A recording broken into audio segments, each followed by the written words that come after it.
All right.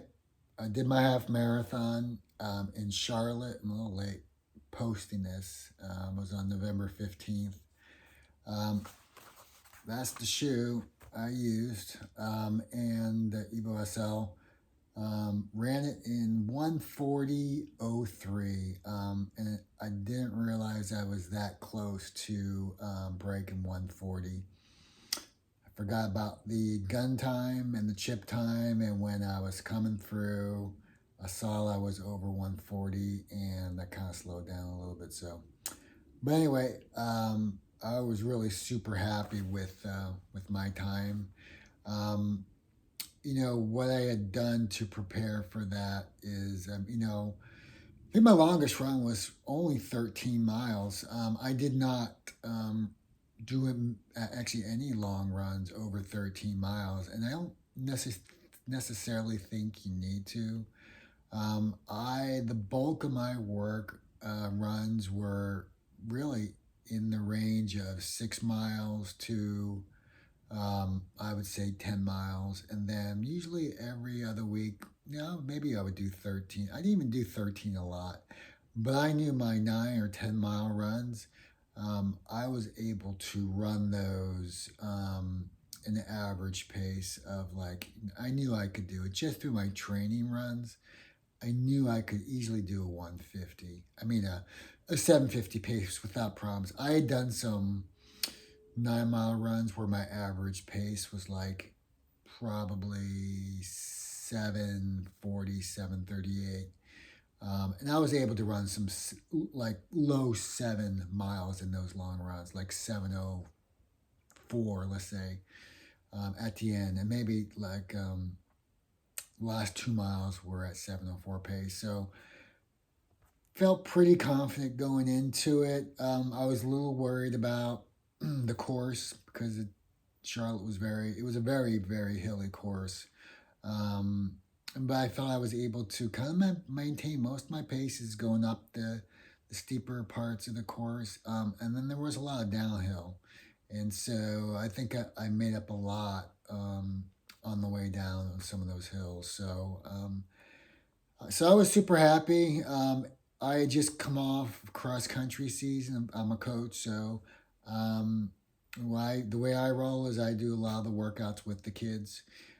So all the speed works, all that kind of stuff, I was doing with the kids. So I felt pretty confident going in. I had a 5K time of, let's see, 22:12, and that was like probably a month and a half prior to the half. So felt good. I think Strava was saying I should be able to run like a 130 half. I didn't believe that for a second. I knew I didn't have that in me. I really just wanted to break a 145. So I'm super happy to get a 140:03 out of it. So I'm gonna keep on training. Might do a half marathon in September, in spring 2026. So we'll see how that goes. See how consistent I can be with my training.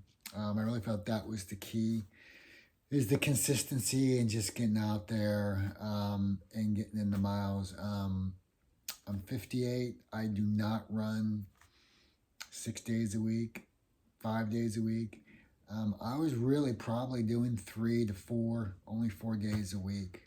But once I got my mileage up there where I could run 9 to 10 miles, running 3 days a week for me was enough to maintain things and actually improve things. I really improved a lot during the cross country season, really hitting those hard workouts with my athletes, especially the interval training. So now that season's over, I'm mostly just doing the kind of threshold runs, kind of more in the 6 mile range, 6.5, where I'm running, averaging about anywhere. I think my last one I did was a 6.5 mile run. It was like 6:24 average pace. So that's threshold. I might have been going over a little threshold at the end.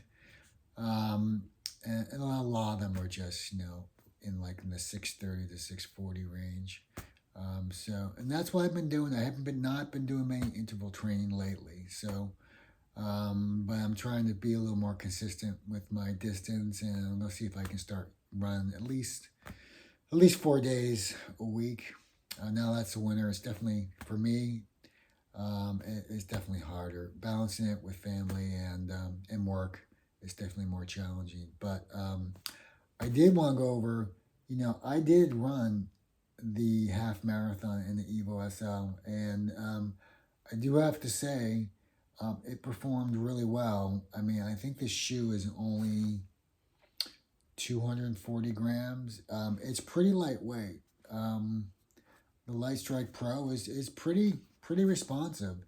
It's not, you can see it's not super soft at all. But it is very bouncy, I find.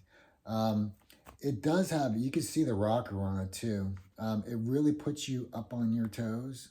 And you can see on this shoe, you can see right there, I can kind of get closer.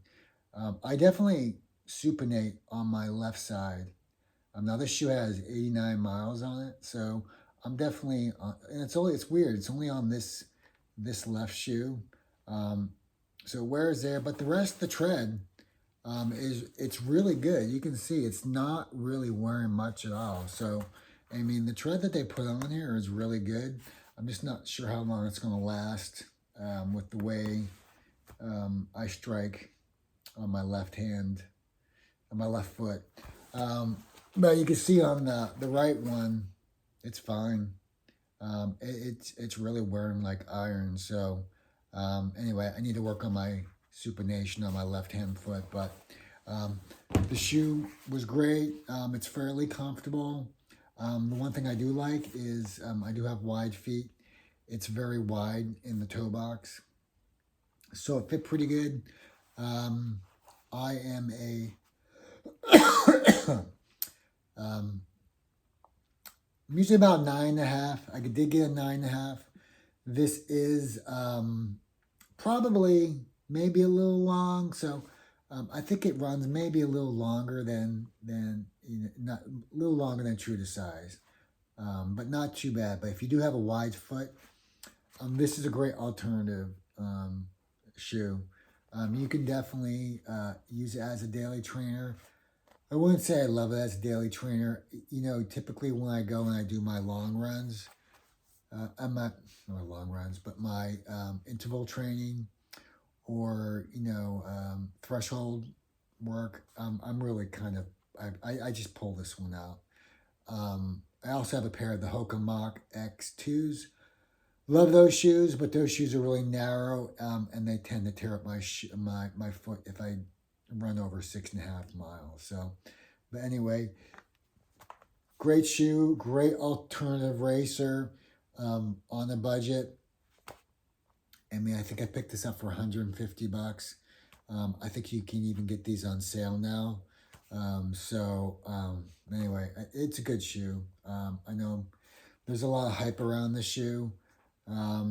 Again, there's probably some better ones out there, but for $150, I think it's pretty good. So, but anyway, but that's my update.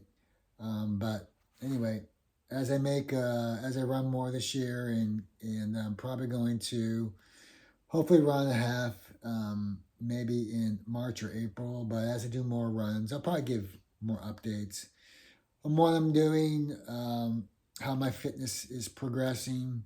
I track my VO2, on my watch. Have my watch. I have an Apple 4. It's kind of old. So it works okay. I have been going off.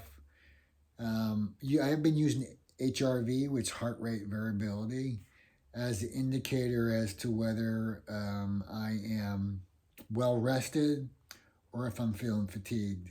And I find that if I go off HRV, which typically, if your HRV, which is heart rate variability, if the number is higher, it typically means you're well rested and you're going to have a better run. If you're feeling fatigued or you're sick, typically the number is going to be lower. And the other day, my HRV was quite high. I felt really good during the day.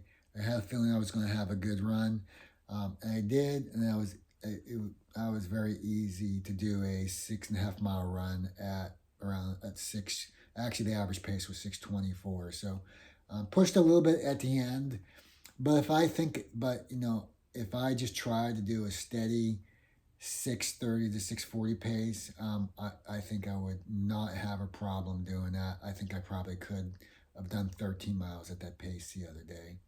So, but anyway, that's what I've been up to. But again, if you guys have any questions for me, just let you know. But hopefully, this has been